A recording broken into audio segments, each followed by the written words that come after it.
Sveiki įsijungę kruviną kadrą, kur mes skaičiuojame mirtis įvykusias filmuose. Šiandien skaičiuosime mirtis 97 metų filme Klyksmas 2. Po metų pasirodęs pirmosios dalies tęsinys nukelia mus į Windsoro koledžą, kur praėjus 2 metams po pirmojo filmo įvykių Sidney vis dar sunku atsigauti. Negana to, pagal Gail parašytą knygą sukurtas filmas Durys jai tikrai nepalengvina atsigavimo proceso. Šis filmas sąmoningai išnaudoja tęsinių klišes, lygiai taip pat, kaip pirmoji dalis tai darė su siaubo žanru apskritai. O dabar pereikime prie mirčių. Filmas prasideda nuo poros keliaujančios į Dūrio filmo seansą. Filo mergina Maureen nenustoja jam niurzgėti apie siaubo filmų banalumą. Tai bus kvailas siaubo filmas, kur kvaila balta dūra bus papjauta į savo kvailą baltą dūros užpakalį. Atvykus į salę, Maureen toliau rodo savo nepasitenkinimą filmu, numesdama garsų komentarą apie filmo lėkštumą. Kažkas elgėsi kaip tikra kaliausė. Filmo metu į tualetą nuėjęs Filas susiduria su 2 draugiškais vaiduokliaveidžiais. Taip pat tualete jis išgirsta keistą murmenimą, todėl nusprendžia pridėti ausį arčiau sienelės, kad geriau girdėtų. Tačiau vienintelis dalykas, ką jis išgirsta, tai vaiduokliaveidžio peilį savo galvoje. Ir 8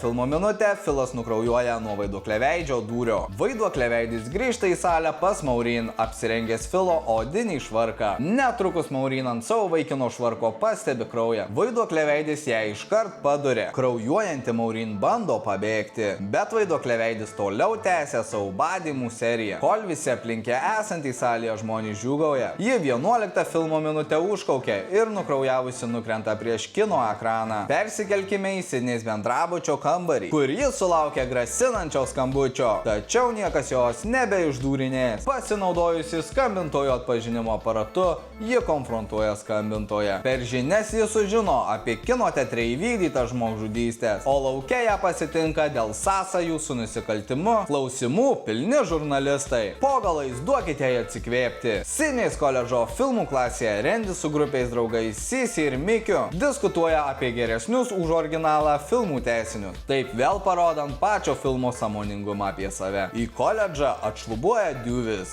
susirūpinęs Sidney saugumu po įvykdytos žmogžudystės. Taip pat įvykiai pritraukia ir Gail su nauju operatorium Joeliu. Čia prie jos prisistato pagirų jai pilna vietinė žurnalistė Debbie. Gail kerta jai žeminančiais žodžiais. Užbaigdama jų trumpą dialogą aštrė citata. Gail pasielgia kaip tikra kalė, netikėtam interviu privesdama Sidney akis į akį susidurti su jos motinos nužudymo apšmeižtu Kotonu. Įniršusi Sidney prieš išeidama išrašo Gail žuvų, ką taip pat tikriausiai norėtų padaryti ir Dewis dėl to, kaip jis savo knygoje apibūdino jo nepatyrusį bučinį. Naktį Sidney atvyksta į studenčių seserijos namo vakarėlį, kur jai savo gretas nori užverbuoti draugijos seserys Louise ir Murphy. Persikelkime į kitos seserijos namus, kur likusi viena Cici sėdi prie televizoriaus. Čia jis sulaukia vaiduokliaveidžio skambučio, kur jis jos mandagiai paklausė: ar norėtum pakratyti koją, Cici? Jei bekalbant su kita draugijos seserimi, vaiduokliaveidis įsėlinęs į vidų užpuola Cici. Ji bando sustabdyti vaiduokliaveidį mesdama vazą ir dviratį į jį, bet tai vaiduokliaveidžiui nesutrukdo jos pagauti. Taip, 35 filmo minutę jį subadęs ją į nugarą išmeta iš balkono. Seserijos vakarėlis nutrūksta, sužinojus apie Cicės mirtį. Todėl vakarėliautojai ir šitas užkandžių padauginęs keistuolis nuskuba į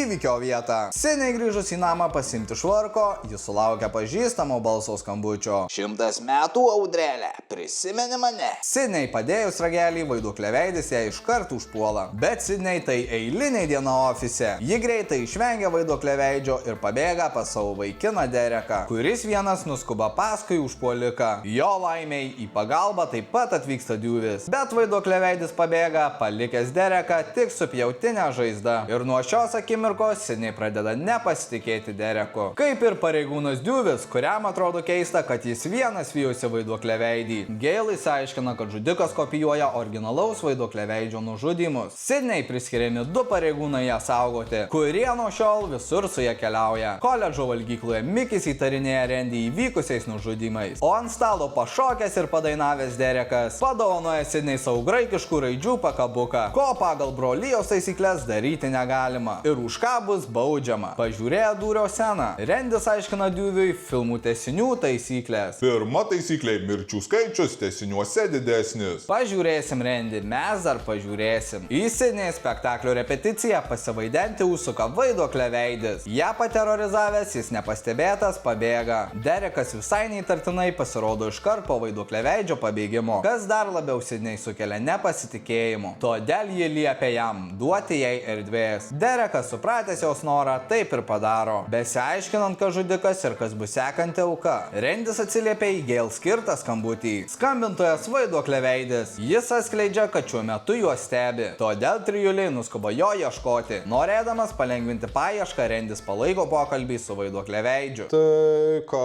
gero tu užėmi, seniuk? Bet po nesėkmingų paieškų, vaiduoklė veidis pats pagriebė Rendį ir įsivelka į furgoną, kur praėjus filmo 1 valandą ir 5 minutėms subado jį peiliu. Ir turime 4-ąją filmo mirtį. Pasigėdę Rendžio, Gail su Dewey netrukus įranda Joelio furgone. Bibliotekoje seniai sulaukia grasinančios žinutės kompiuterio ekrane nuo vaiduoklė veidžio. Apsauga nuveda Sidney atokiau ir liepia jai palaukti. Ir čia prie jos prisistato Cottonas, norėdamas, kad jis su juo sudalyvautų išskirtiniam interviu, už kurį jam siūlomi dideli pinigai. Bet Sidney nesutinka, nes jai jau užtenka žiniasklaidos dėmesio. Tačiau Cottonas nepasiduoda ir pradeda kelti balsą prieš Sidney, bet jį netrukus supakuoja jos apsauginiai. Cottono apklausos nuovadoje metu Sidney iš Dewey sužino apie Rendžio mirtį. Po jo mirties Gail tampa dar labiau įsitempusi. Debbie vėl prie jos prisiplakus. Nebeištvėrusi Gail liepia jai atšokti. Taip pat jos operatorius, išsigandęs dėl savo gyvybės, palieka ją išeidamas iš darbo.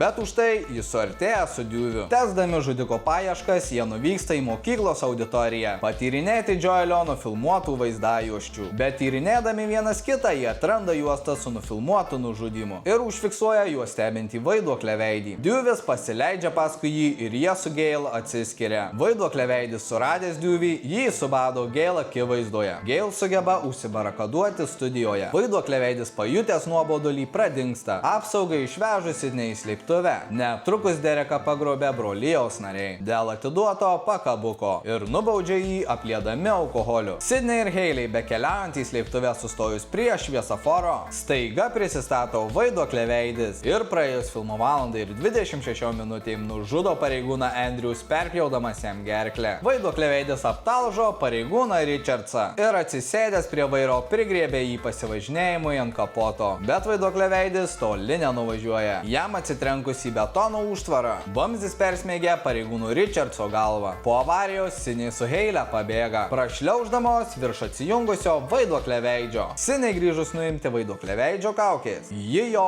automobilyje neranda. Vaiduoklė veidis atsiranda Hailey už nugaros ir praėjus filmo valandai ir 31 minutei subado ją peiliu. Pabėgusi Sidney atsiranda mokyklos teatre, kur ji randa pririštą Dereką. Netrukus pasirodo vaiduoklė veidis. Jam nusėjimus kaukę sužinome, kad po ją slėpėsi Mikis. Prieš Sidney išlaisvinant Dereką, Mikis sukelia jai dvejonės, įvardindamas Dereką kaip savo partnerį. Ir praėjus filmo 1 valandą ir 37 minutė Mikis jį peršauna ginklu į krūtinę. Netrukus Mikis atskleidžia savo motyvą. Jis nori būti pagautas ir išpopuliarėti, kaltindamas siaubo filmus dėl savo nusikaltimų. Netrukus Derekas pakyla į viršų ir atskleidžiamas tikrasis Mikio partneris. Pro duris įžengus Debbie, Sidney ją iškart atpažįsta kaip Bilio mamą, kurios motyvas logiškesnis. Ji trokšta keršto dėl savo sūnaus. Debbie kelis kartus pašauna Mikį. Prieš nupuolant jis pašauna Gail, kuri nukrenta už scenos. Debbie atskleidus savo planą apkaltinti Mikį kaip vienintelį žudiką, Sidney sudaužius butelyje į galvą pabėga ir pasiėmusi kirvį pradeda kapoti virves, laikančias scenos inventorių. Bet užgriuvusios dekoracijos nesulaiko Debbie's ir ji tęsia puolimą. Sidney pargriuvus Debbie priartėja prie jos pribaigimo. Tačiau ją nutraukia Cottonas su jas nutaikytų ginklu. Debbie bando nukreipti Cottoną prieš Sidney, bet Sidney jam prižada jo taip trokštamą interviu. Praėjus filmų 1 valandai ir 48 minutėm Cottonas nužudo Debbie nušaudamas ją. Kol išgyvenusieji svarsto, ar Debbie vis dar gyva, netikėtai iššoka vis dar gyvas Mikis, kurį bendromis pajėgomis sušaudo Sidney su Gail žymėdamos paskutinę mirtį filme. Kad būtų įsitikinus Debbie's mirtimi, Sidney atlieka kontrolinį šūvį jai į galvą. Filmas baigėsi su vėl išgyvenusiu nemirtinguoju Dewey. Gail šį kartą nebesivaiko reportažo ir greitąją iškeliauja su Dewey. Sidney nukreipus žurnalistų žurnalistu Skotano link, jis gauna taip trokštamą žiniasklaidos dėmesį. O dabar apibendrinkime. Filme mirė 4 moterys ir 6 vyrai. 10 mirčių per 120 filmo minučių. Viena mirtis kas 12 minučių. Deimantinio durklo apdovanojimas keliauja pareigūnų Richardso mirčiai. Vamzdžiu perverta galva be abejo buvo brutaliausia filmo mirtis. Surudėjęs kirvis keliauja Rendžio mirčiai. Jį nužudant buvo matomas tik vaiduoklė veidis per furgono veidrodėlį. Ir come on, Rendis tikrai nusipelnė geresnės mirties scenos. Jei pažiūrėjote iki galo, paspauskit like ir prenumeruokite,